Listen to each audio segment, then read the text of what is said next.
Never have I witnessed such sincere hospitality and overwhelming spirit of true brotherhood as it is practiced by the people of all colors and races here in the ancient Holy Land, the home of Abraham, Muhammad, and all the other prophets of the Holy Scriptures. For the past week I have been utterly speechless and spellbound by the graciousness I see displayed all around me by people of all colors. I have been blessed to visit the holy city of Mecca. I have made my 7 circuits around the Kaaba, led by a young mutawaf named Muhammad. I drank water from the well of Zamzam. I ran 7 times back and forth between the hills of Mount Safa and Marwa. I have prayed in the ancient city of Mina, and I have prayed on Mount Arafah. There were tens of thousands of pilgrims from all over the world. They were of all colors, from blue-eyed blondes to black-skinned Africans. But we were all participating in the same ritual, displaying a spirit of unity and brotherhood that my experiences in America had led me to believe never could exist between the white and the non-white. America needs to understand Islam, because this is the one religion that erases from its society the race problem. Throughout my travels in the Muslim world, I have met, talked to, and even eaten with people who in America would have been considered white. But the white attitude was removed from their minds by the religion of Islam. I have never before seen sincere and true brotherhood practiced by all colors together, irrespective of their color. You may be shocked by these words coming from me, but on this pilgrimage, what I have seen and experienced has forced me to rearrange much of my thought patterns previously held, and to toss aside some of my previous conclusions.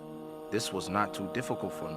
Despite my firm convictions, I have always been a man who tries to face facts and to accept the reality of life as new experience and new knowledge unfolds it. I have always kept an open mind, which is necessary to the flexibility that must go hand in hand with every form of intelligent search for truth. During the past 11 days here in the Muslim world, I have eaten from the same plate, drunk from the same glass, and slept on the same bed or on the same rug, while praying to the same God with fellow Muslims, whose eyes were the bluest of blue, whose hair was the blondest of blonde, and whose skin was the whitest of white. And in the words and in the actions and in the deeds of the white Muslims, I felt the same sincerity that I felt among the black African Muslims of Nigeria, Sudan, and Ghana. We were truly all the same brothers, because their belief in one God had removed the white from their minds, the white from their behavior, and the white from their attitude. I could see from this that perhaps if white Americans could accept the oneness of God, then perhaps too they could accept in reality the oneness of man, and cease to measure and hinder and harm others in terms of their differences in color. With racism plaguing America like an incurable cancer, the so-called Christian white American heart should be more receptive to a proven solution to such a destructive problem. Perhaps it could be in time to save America from imminent disaster, the same destruction brought upon Germany by racism that eventually destroyed the Germans themselves. Each hour here in the Holy Land enables me to have greater spiritual insight into what is happening in America between black and white. The American Negro can never be blamed for his racial animosities.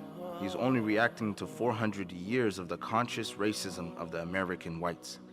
But as racism leads America up the suicide path, I do believe, from the experiences that I've had with them, that the whites of the younger generation in the colleges and universities will see the handwriting on the walls, and many of them will turn to the spiritual path of truth, the only way left to America to ward off the disasters that racism inevitably must lead to. Never have I been so highly honored. Never have I been made to feel more humble and unworthy. Who would believe the blessings that have been heaped upon an American Negro? A few nights ago, a man who would be called in America a white man, a United Nations diplomat, an ambassador, a companion of kings, gave me his hotel suite, his bed.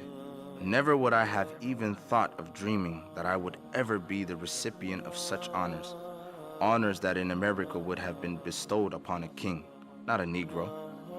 All praise is due to Allah, the Lord of the worlds. Sincerely, Al-Hajj Malik Al-Shabazz.